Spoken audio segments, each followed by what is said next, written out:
1 साल बीत चुका था। ढोलकपुर वापस शांत था। गांव के लोग फिर से खुशी से जीने लगे थे।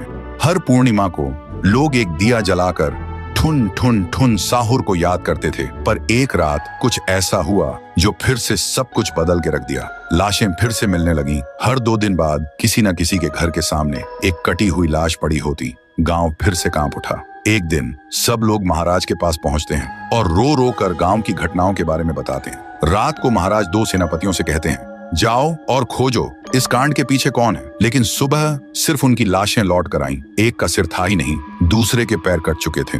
महाराज समझ गए कुछ तो लौट आया है, कुछ जो सिर्फ मौत का खेल खेल रहा है। और फिर कहते हैं, अब इस जंग का सामना मुझे ही करना होगा। उसी रात महाराज चुपके से गांव में आते हैं और एक पेड़ के पीछे खुद को छुपा लेते हैं। और ठीक रात के 2:30 बजे अचानक कहीं से धुआं छा जाता है और उस धुएं के अंदर से एक आवाज आती है,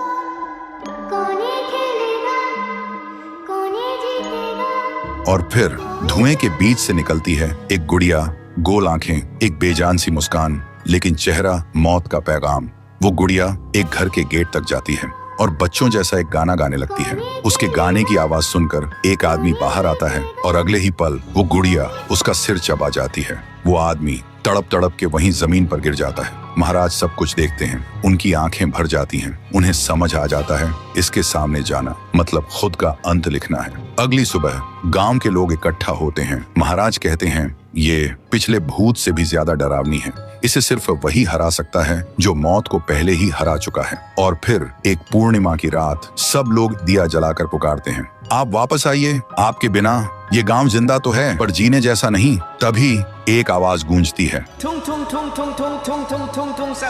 और उसी देह की आग से एक जलता हुआ पेड़ बनने लगता है और उसी पेड़ में से ठुन ठुन ठुन साहुर निकलता है। तभी फिर से वही धुआं छा जाता है और उसके साथ ही एक आवाज।